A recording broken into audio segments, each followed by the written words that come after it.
एक साधक का प्रश्न आया है कि सब कुछ भगवान ही हैं। यह बात बुद्धि से तो समझ में आती है, पर इसका स्वयं से अनुभव कैसे हो? स्वयं से अभी अनुभव ना हो तो कोई बात नहीं, चिंता मत करो। बुद्धि से भी समझ में आए या ना आए, आप इतना मान लो कि बात यही सच्ची है। हमारे अनुभव में नहीं आई, समझ में नहीं आई, तो भी बात तो यही है। हमारी समझ में कमी है, तत्व में कमी नहीं है।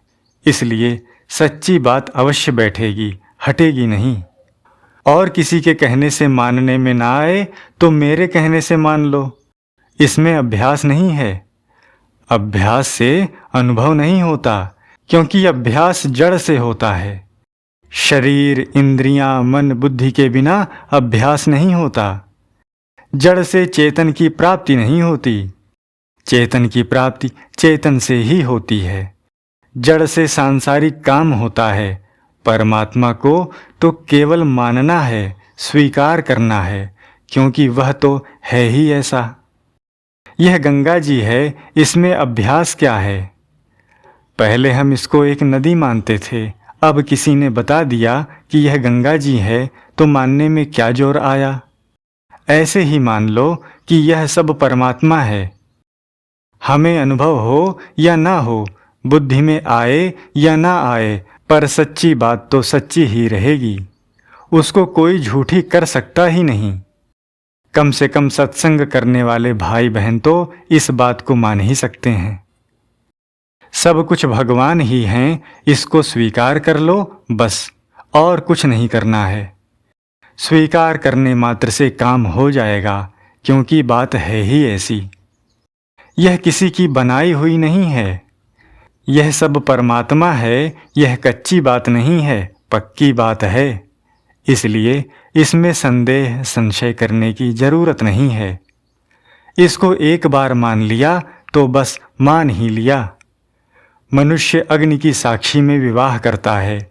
ब्राह्मण कन्या से कह देता है कि बेटी तेरे पति ये हैं, तो बस वह उसको सदा के लिए अपना पति मान लेती है। अपना पति मानते ही उसका गोत्र बदल जाता है। फिर वह माँ बन जाती है, दादी बन जाती है, परदादी बन जाती है। पोते पर पोते की बहू आती है तो दादी जी कहती हैं, घर खोयो पराई जाई। इस पराई जाई छोकरी ने मेरा घर खो दिया, घर बिगाड़ दिया। अब उस दादी से पूछो कि माँ जी आप तो घर जाई हो। दादी जी को याद ही नहीं है कि मैं भी पराई जाई हूँ। वह तो यही देखती है कि मैं दादी पर दादी हूँ और यह मेरा पोता पर पोता है, यह मेरा कुटुंब है। इसी तरह आप सच्ची बात को स्वीकार कर लो, फिर सब कुछ हो जाएगा। भीतर से स्वीकार कर लो कि यह सब कुछ भगवान ही हैं। स्वीकृति करने में शरीर की कोई ज़रूरत नहीं है। शरीर बीमार हो या स्वस्थ, स्वीकृति करने में कोई बाधा नहीं लगती।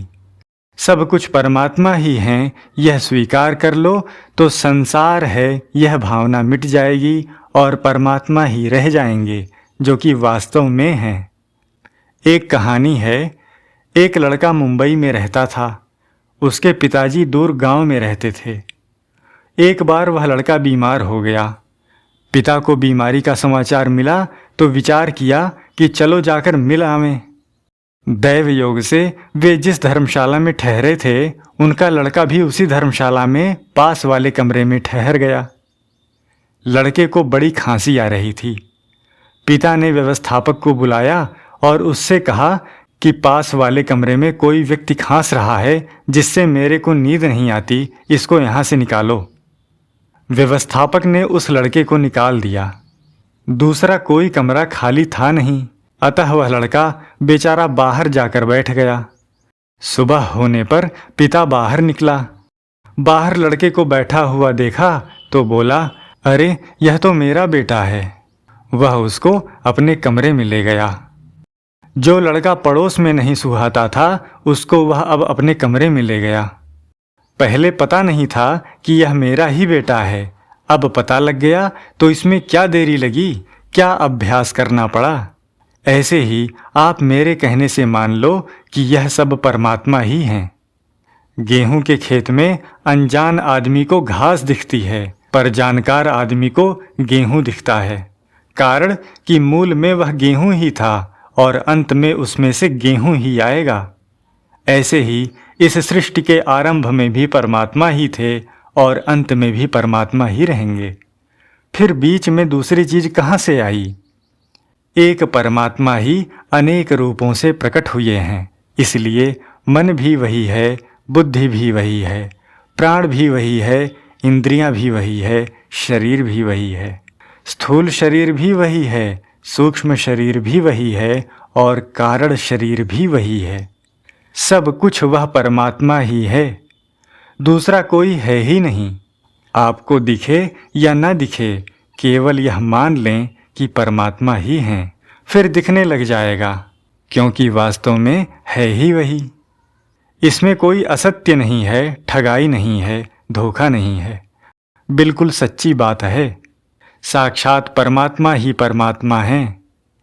भगवान ने सृष्टि बनाई तो कहीं से बिल्टी नहीं मंगाई, कहीं से वस्तुएं नहीं मंगाई, आप ही आप में से बन गए, एक ही अनेक रूप से प्रकट हो गए। सो अकामयत बहुश्याम प्रजाये येति। वे एक भगवान इतने रूपों में हो गए कि उनकी गणना नहीं कर सकते। रोम रोम प्रतिलागे कोटि कोटि ब्रह्मांड।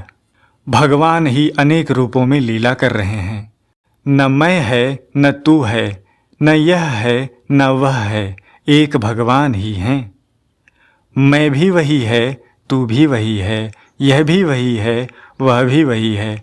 उनके सिवाय दूसरा कहाँ से आए, कैसे आए? दूसरा कोई है ही नहीं। एक साधु थे, वे कहीं जा रहे थे।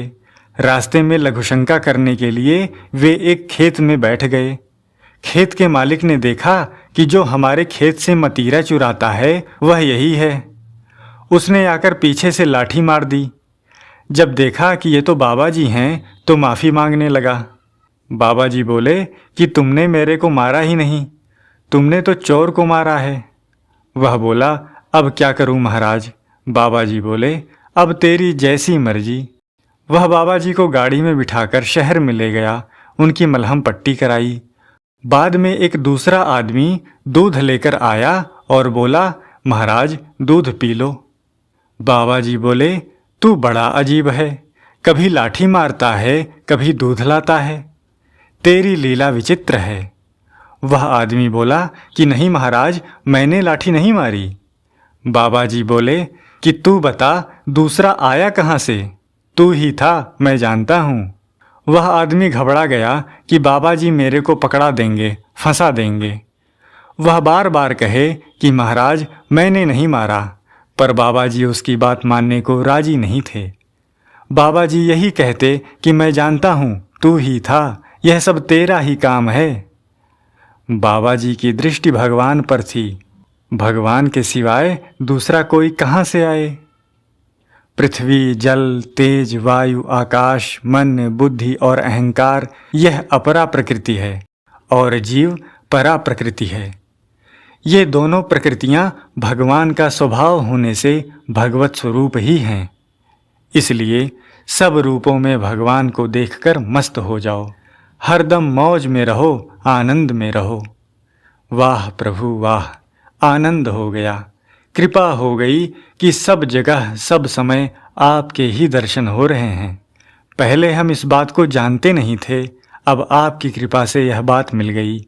अब पता लग गया कि प्रभु आप ही हो, आप ही हो, आप ही हो।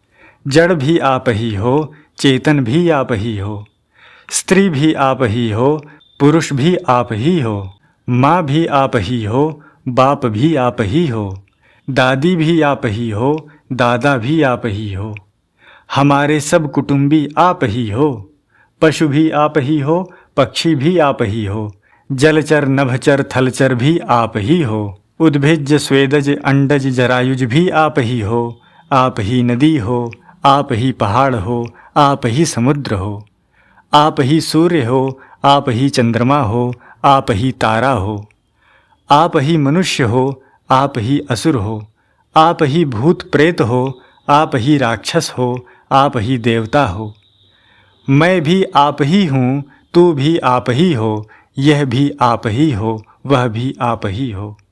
ऊपर भी आप ही हो, नीचे भी आप ही हो, पूर्व में भी आप ही हो, पश्चिम में भी आप ही हो, उत्तर में भी आप ही हो, दक्षिण में भी आप ही हो, ईशान में भी आप ही हो, नैऋत्य में भी आप ही हो, आग्नेय में भी आप ही हो, वायव्य में भी आप ही हो, भूतकाल भी आप ही हो, वर्तमान काल भी आप ही हो, भविष्य काल भी आप ही हो, काल से अतीत भी आप ही हो, जंगल भी आप ही हो, मैदान भी आप ही हो, इस मंडप के रूप में भी आप ही हो, बत्ती भी आप ही हो, पंखा भी आप ही हो, खंभा भी आप ही हो, वृक्ष भी आप ही हो, मकान रूप में भी आप ही हो, जो दिखता है वह भी आप ही हो और जो नहीं दिखता वह भी आप ही हो, सिंह रूप में भी आप ही हो, रीछ रूप में भी आप ही हो,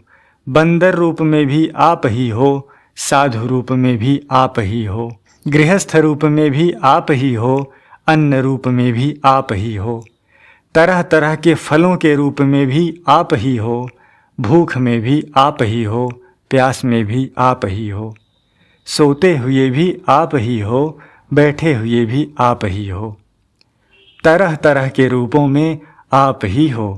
आपके सिवाय कोई है ही नहीं, हुआ ही नहीं, होगा ही नहीं, हो सकता ही नहीं। सब रूपों में केवल आप ही आप हो। राग रागिनी भी आप ही हो, ताल स्वर भी आप ही हो, बाजा भी आप ही हो, गाने वाले भी आप ही हो, सुनने वाले भी आप ही हो, वक्ता भी आप ही हो, श्रोता भी आप ही हो, गांव भी आप ही हो, घर भी आप ही हो, मिट्टी भी आप ही हो, बर्तन भी आप ही हो, अस्त्र शस्त्र भी आप ही हो, खेल भी आप ही हो, खेलने वाले भी आप ही हो, खिलौने भी आप ही हो। हे प्रभु, आपने कैसे कैसे रूप धारण किए हैं, कितने कितने रूप धारण किए हैं।